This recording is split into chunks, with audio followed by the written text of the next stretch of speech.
I am Clara, and I have lived in this small house on the edge of the Rose City, Portland, for over 40 years now, watching the seasons turn outside my kitchen window.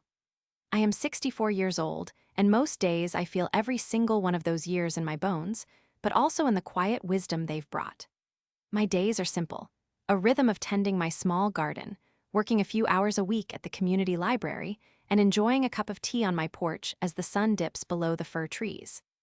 My garden, oh, my garden is my sanctuary, a patch of vibrant life I've cultivated with my own hands, brimming with native plants and the gentle hum of the bees I so dearly love. I often spend hours watching them, these tiny workers, flitting from bloom to bloom, carrying their precious pollen, reminding me that even the smallest creatures have such an important role to play in the big dance of life. My dream, really, has always been to leave a little bit of the world better than I found it, a small whisper of beauty in what sometimes feels like a very loud and chaotic world. I believe in the power of small things: a kind word, a shared smile, a blooming flower. But lately, even these simple comforts have felt overshadowed by a growing shadow, a heavy weight in my chest that seems to grow with each passing week.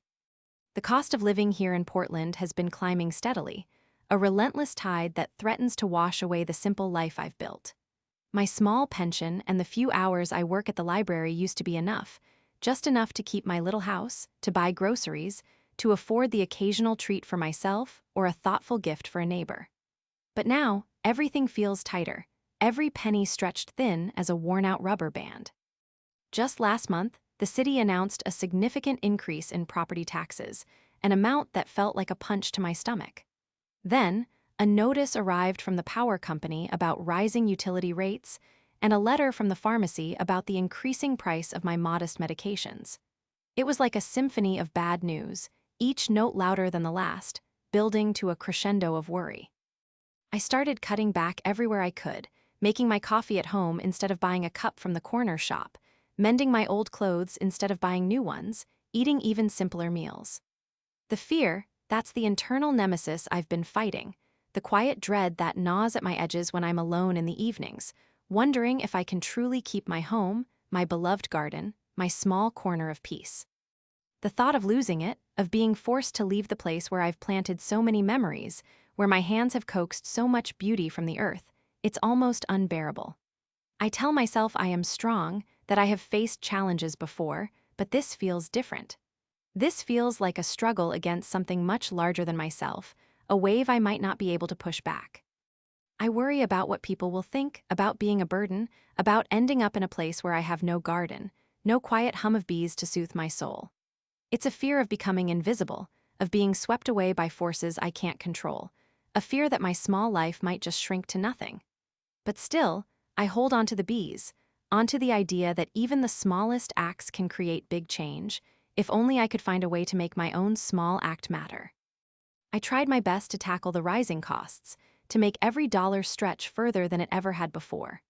I picked up extra shifts at the library, dusting shelves until my back ached, organizing books until my fingers were stiff. I even considered taking on a second job, maybe something online, but the thought of learning new computer skills at my age felt daunting, and my eyes aren't as sharp as they once were for staring at screens for hours.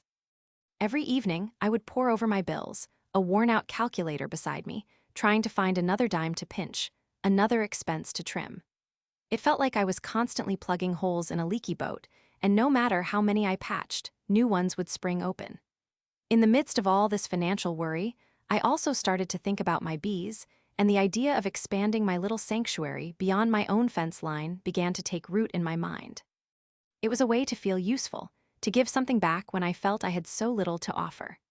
I started collecting wildflower seeds, packets of vibrant annuals and resilient perennials, envisioning a street buzzing with life, a beautiful corridor for our precious pollinators. I imagined children pointing at butterflies, neighbors chatting over fences about the new blooms, a real sense of community growing alongside the flowers. It felt like a small act of rebellion against the grayness that was creeping into my own life, a splash of color I could contribute. My plan was simple. I would discreetly leave small packets of mixed wildflower seeds in every mailbox on my street, along with a little handwritten note encouraging my neighbors to plant them for the bees. It wasn't about asking for anything in return, just about sharing a little bit of joy and environmental responsibility. I spent my evenings carefully portioning out seeds, folding tiny paper envelopes, and writing those earnest notes, feeling a flicker of the old Clara, the one who believed in magic and miracles. But life, as it often does, had other plans for my good intentions. One chilly morning, I discovered a significant leak in my roof, a steady drip soaking into my kitchen ceiling. The repair estimates were astronomical, far more than I had in my emergency fund, which was already dwindling rapidly. I called around, tried to get different quotes, but each one brought the same disheartening news. It felt like the universe was conspiring against me, reminding me that even my own house, my safe haven, was falling apart around me. Then, a few weeks later, my old car, a reliable companion for years, finally sputtered its last breath, refusing to start one morning when I was trying to get to work. Without it, getting to the library for my shifts became a complicated dance of bus schedules and long walks in the rain, making me late more than once and earning a stern look from my supervisor. The small amount I had set aside for the roof now had to go towards the car, but even that wasn't enough, leaving both problems hanging over my head like storm clouds. To make matters worse, some of the seeds I had left in mailboxes were returned to me, untouched, stuffed back through my own mail slot with a curt, anonymous note attached. "No thank you, don't want weeds." My heart sank. It felt like a rejection of my tiny offering, a dismissal of the hope I was trying to spread. It felt like my efforts were not just small, but utterly insignificant, maybe even unwelcome. I began to doubt everything. Was I foolish for thinking I could make a difference? Was I just being a nuisance? The fear I had been fighting, the internal nemesis of doubt, began to win, wrapping its icy fingers around my courage. I sat in my quiet kitchen, the faint drip from the ceiling echoing the slow draining of my hope. The unpaid bills lay scattered on the table, the repair estimates mocking me, and the returned seed packets felt like a symbol of my own failing strength. I looked out at my garden, which usually brought me such comfort, but now it only brought tears to my eyes. How could I care for a whole street of wildflowers when I couldn't even keep my own roof from leaking? I felt utterly alone, completely overwhelmed, and for the first time in my 64 years, I truly considered giving up. Giving up on the house, on the garden, on the bees, on the idea that anything I did could make a difference. The thought of packing up my life, of leaving everything behind, felt like a deep, physical ache, a wrenching emptiness in my soul. I was at my lowest point, seeing no way out, just an endless gray horizon stretching before me. I remember that day so clearly, the rain drumming a mournful tune against my windows, mirroring the storm inside me. I sat at my kitchen table, surrounded by the wreckage of my hopes. The stack of bills, the roof repair estimate, the quiet hum of the refrigerator that sounded more like a sigh than a comfort. I was staring blankly at one of the returned seed packets, the tiny wildflowers pictured on the front mocking my dashed dreams.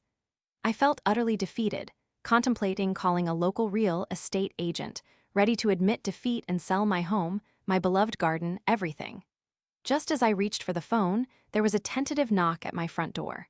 I hesitated, wondering if it was a salesperson or someone I just didn't have the energy to face. But the knock came again, softer this time, almost shy. I slowly made my way to the door and peered through the peephole. It was a young woman, perhaps in her late 20s, with bright, kind eyes and a nervous smile. She was holding a small potted plant, a cluster of brilliant purple coneflowers, already buzzing with a diligent bee. I opened the door just a crack. "Hello, Clara," she said, her voice gentle. "My name is Sarah, and I live a few houses down. I just wanted to thank you for the seeds you left in my mailbox a few weeks ago." My heart gave a small, surprised flutter. "Oh," I managed, feeling a blush creep up my cheeks. "You're very welcome. I'm glad someone appreciated them." Sarah's smile widened. "Appreciated them? Clara, they've been wonderful. My little girl, Lily, she's 4, has been absolutely enchanted by the butterflies and bees that have started visiting our front yard. She calls you the bee lady. We've never had so much life and color before. We even saw a hummingbird yesterday." She paused, her gaze softening. "But that's not why I came over, not entirely. I noticed your car hasn't moved in a while, and my husband, Mark, he's a mechanic. He mentioned he saw you walking in the rain the other day, and we were worried. And, well, I saw the leak on your roof when I was walking by last week. You know, we have a community online group for our street, and a few of us were talking. We all received your seeds, and a lot of us planted them. We were so touched by your thoughtfulness, Clara. We want to help you." I felt tears spring to my eyes, hot and unexpected. "Help," I whispered, my voice thick with emotion. "But I don't know what to say. Sarah stepped closer, her eyes full of genuine warmth. Don't say anything, just let us. Mark can take a look at your car and the roof, no charge for the labor. And a few of us were thinking, if you let us, we could organize a small fundraiser among the neighbors, just to help with the cost of parts, maybe some of those rising bills. Your kindness, Clara, it started something beautiful on this street, and we want to return it. It was like a dam breaking inside me. All the fear, the isolation, the crushing weight I had been carrying began to slowly, miraculously lift. This unexpected act of kindness, a genuine, heartfelt offer from a complete stranger who had become a neighbor, was the turning point I never dared to dream of. I took a deep, shaky breath, feeling a warmth spread through my chest that had nothing to do with the thermostat. Yes, I said, my voice clearer now, filled with a new kind of strength. Yes, I would be so grateful. And just like that, everything began to change. Mark, Sarah's husband, came over that very afternoon. He was a kind, quiet man with grease-stained hands and a gentle smile. He spent hours tinkering with my car, and to my astonishment, he fixed it. He also patched my roof, refusing any payment beyond a plate of my homemade cookies. The fundraiser Sarah organized was a quiet success, enough to cover the remaining repair costs and give me a little breathing room with my bills. But more than the financial relief, it was the connection, the sudden feeling of belonging, that truly healed me. My street, once just a collection of houses, transformed into a community. People began planting the seeds, and soon, a tapestry of wildflowers bloomed along sidewalks and in front yards, a vibrant, buzzing corridor of life. Children, just like Lily, would stop by my fence, asking about the bees, pointing out new flowers, their innocent curiosity a balm to my soul. I became, as Lily had so sweetly named me, the bee lady of our street, sharing my knowledge, my passion, and my continued supply of wildflower seeds with anyone who asked. My new normal is not about being wealthy or having all my problems disappear entirely, but about being surrounded by connection and beauty. My garden is thriving, and now, so is the whole neighborhood.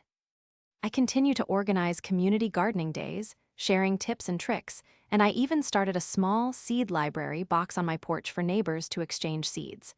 I reach out to other seniors I know, offering to help them connect with local resources or just sharing a cup of tea and a listening ear, remembering how isolating fear can be. I tell them about the bees and how even the smallest flower can feed them. I tell them about the unexpected kindness of neighbors. One sunny afternoon, as I was watching a monarch butterfly gently land on a patch of bright orange poppies in my front yard, I saw Sarah and Lily walking hand in hand down the street. Lily, now a little older and full of chatter, pointed excitedly at a bee flying past. "Look, Mama, a bee. Thank you, bee lady Clara," she called out, waving to me. Sarah smiled, a knowing, grateful smile, and then I noticed something new. On the telephone pole at the corner of our street, just where the wild daisies Clara had planted were swaying gently in the breeze, a small, hand-painted sign had appeared. It was simple, whimsical, and utterly perfect. Clara's Bee Street, where kindness blooms. It was a tiny twist of fate, a beautiful validation that my small, quiet act of leaving seeds in mailboxes had not only saved my own little world, but had helped nurture a whole street into something wonderfully vibrant and connected. It was a reminder that even when things feel darkest, hope can always find a way to bloom, often in the most unexpected places, carried on the wings of kindness.